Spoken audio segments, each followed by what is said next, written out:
David Cole's office was the kind of place people only saw in movies, glass walls reaching from floor to ceiling, giving a commanding view of the bustling city below. From this height, everything looked small, manageable, and under control. But inside the office, David's temper was anything but controlled. He slammed a thin folder shut and pushed it across his desk toward his assistants. It was the janitor's file.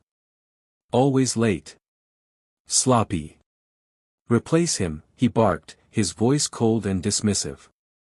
The assistants exchanged quick glances, nodding without question. For David, it was routine, problems were solved with replacements, inefficiencies were cut out like bad investments. But just as one of his assistants reached for the file, something inside made him pause. There, tucked in between the papers, was a folded sheet of paper. Unlike the neat, typed reports he was used to, this was handwritten, in shaky pen strokes. It was a resignation letter from the janitor himself.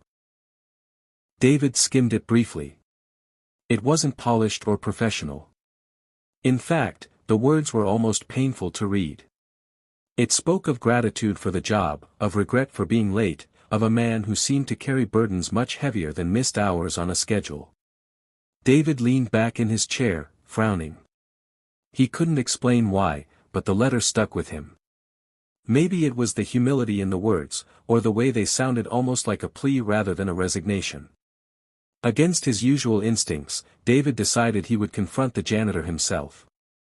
David left his towering office, his polished shoes clicking sharply against the marble floor as he walked through the quiet corridor. It was late in the evening, and most employees had already gone home, leaving the building eerily silent. The hum of fluorescent lights echoed faintly as he made his way toward the janitor's supply room, ready to end this matter once and for all. He rehearsed his words in his head, direct, final, efficient. To him, this was just another business decision, another weak link to cut off. But as he turned the corner, he stopped in his tracks. Sitting cross-legged on the floor near the janitor's closet was a little girl, no older than 8 or 9. Her hair was tied back in a loose ponytail, and she was quietly sketching on a scrap of paper with half-broken crayons. Her small backpack sat beside her, worn out and patched, clearly used far too long. She looked up when she heard his footsteps. Her eyes, wide and innocent, blinked at the tall man in the expensive suit. "Are you Mr. David?" she asked softly, her voice carrying a mix of shyness and hope. David, slightly taken aback, gave a curt nod. "Yes.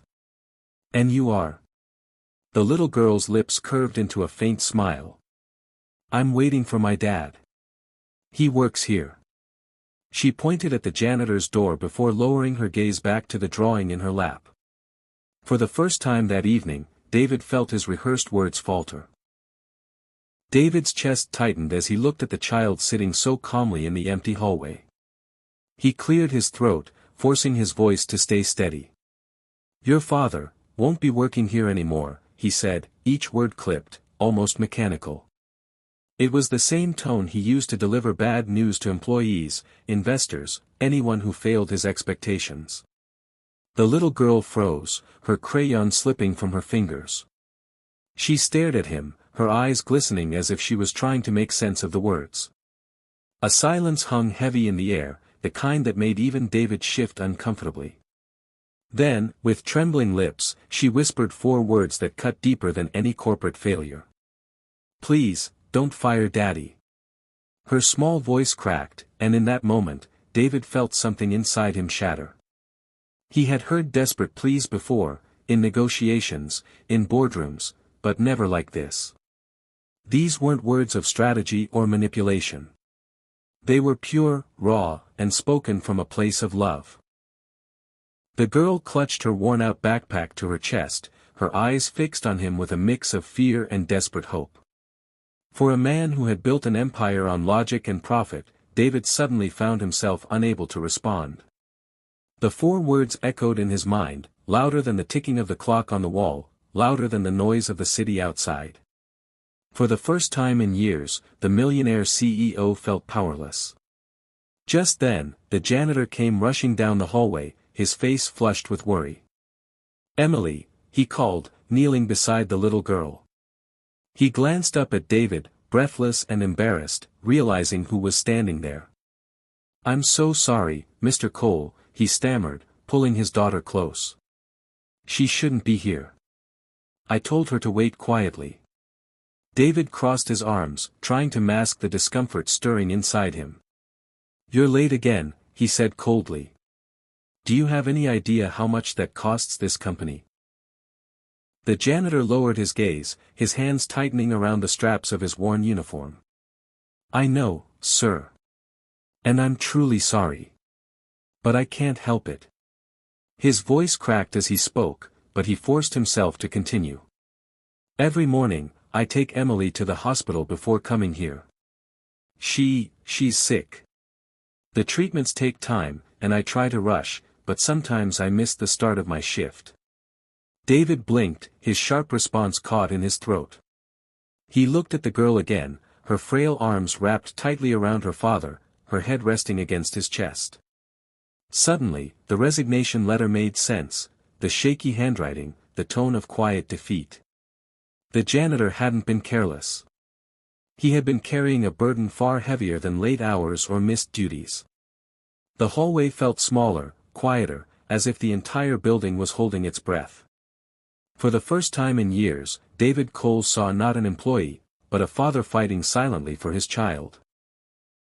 David stood frozen, the weight of the janitor's words pressing harder than any boardroom negotiation ever had. He looked at the little girl, still clinging to her father, her eyes filled with a mixture of fear and hope. Something inside him shifted, an unfamiliar ache that broke through the layers of pride and power he had built around himself for years. Slowly, he let out a breath. His voice, usually sharp and commanding, softened. "You're not fired," he said quietly. The janitor looked up in disbelief, almost certain he had misheard. David stepped closer, his gaze lingering on Emily. "From today, your schedule will change. You'll have flexible hours, and your pay will be increased. And," he hesitated, as though unused to the words forming in his mouth, "the company will cover Emily's medical treatments." The janitor's eyes welled with tears, his voice breaking. "Sir, I don't know how to thank you." Emily looked at David with a radiant smile, the kind of smile money could never buy. "Thank you, Mr. David," she whispered, her small voice carrying more power than any applause or recognition he had ever received. For the first time in years, David felt something unfamiliar, a sense of purpose not tied to wealth or success, but to humanity. As he walked back to his office, the city lights no longer seemed like symbols of profit and control. They looked like reminders that sometimes, the smallest voices can change the biggest hearts.